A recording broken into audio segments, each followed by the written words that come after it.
Hello বন্ধুরা, আমি বিজু আর আপনারা রয়েছেন বিজি টিউবে। আজকের ভিডিওতে ভগবান শ্রীকৃষ্ণকে নিয়ে আলোচনা করব। হ্যাঁ, ঠিকই শুনেছ। আমরা প্রত্যেকেই জানি শ্রীকৃষ্ণ ছিলেন স্বয়ং ভগবান বা ভগবানের অবতার। তিনি পৃথিবীতে অবতারিত হয়েও এমন এমন কিছু অলৌকিক ঘটনা ঘটিয়েছেন যার মাধ্যমে আমরা প্রমাণ পাই তিনি অসীম ক্ষমতার অধিকারী ছিলেন। অথচ অসীম ক্ষমতার অধিকারী হওয়া সত্ত্বেও তার বাবা মাকে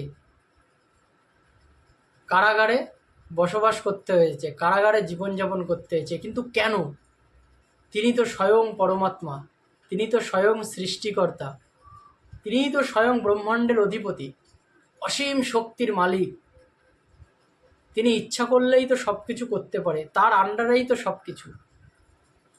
তিনি তো বিধাতার লিখনও পাল্টে দিতে পারে।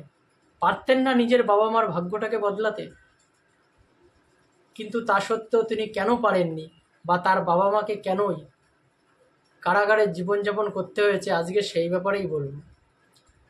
তো এটা জানতে গেলে আমাদেরকে একটু পূর্বে চলে যেতে হবে, সৃষ্টির একটু আগে। সৃষ্টিতে চারটে যুগের মধ্যে যেতে হবে আমাদের। সত্য যুগের পর যে ত্রেতা যুগ ছিল, সেই ত্রেতা যুগে ভগবানেরই আর একটা রূপ শ্রীরাম, তিনি এসেছিলেন এবং অনেক রকম লীলা করে গেছেন। তো সেই সময়ে থেকেই এর সূত্রপাত হয়। ভগবান শ্রীরাম যখন এসেছিলেন পৃথিবীতে লীলা করতে, তখন বাল্য অবস্থাতেই তাকে 14 বছর বনবাসে যেতে হয়েছিল। কেন যেতে হয়েছিল, কী কারণে যেতে হয়েছিল, আমি অত প্রসঙ্গে আসছি না, কারণ ওসব বলতে গেলে ভিডিও অনেক বড় হয়ে যাবে। এসব নিয়ে আমি অন্য একটা ভিডিওতে আলোচনা করব। তো 14 বছর তাকে বনবাসে যেতে হয়েছিল তারই মার জন্যে। নিজের গর্ভধারিণী মা না, কিন্তু তার দ্বিতীয় মার, বা আমরা এখনকার দিনে চলতি ভাষায় যাকে সৎমা বলি, সেই সৎমার জন্যে তাকে বনবাসে যেতে হয়েছিল। তো সেই যখন সে 14 বছর বনবাসে ছিল, তখন তার যে গর্ভধারিণী মা, সেই মার অনেক কষ্টে সন্তান হারানোর যন্ত্রণা বা অনেক কষ্টে জীবনযাপন করেছিলেন। এবং তার যে দ্বিতীয় মা বা সৎমা, যাকে সৎমা বললে ভালো বোঝা যাবে, সেই সৎমা তার সঙ্গে এরকম খারাপ ব্যবহার করেছিল। সেই কারণেই, সেই ফিলিংসটা অনুভব করানোর জন্যেই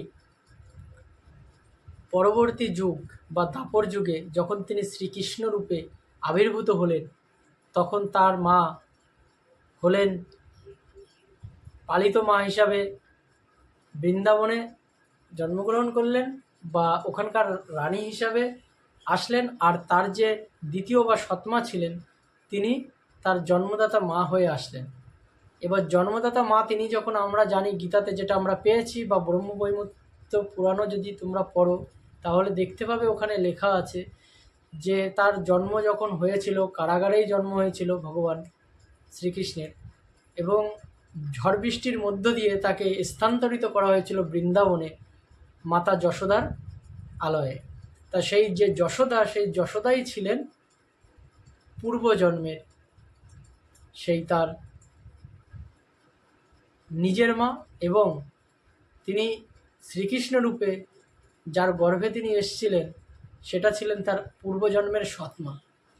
যেহেতু তিনি 14 বছর পর্যন্ত বৃন্দাবনে লীলা করেছেন এবং তারপরে পুনরায় ফিরে এসেছিলেন তার মামা কংসকে ধ্বংস করার জন্যে, তার নিজের গৃহে, নিজের আলয়ে।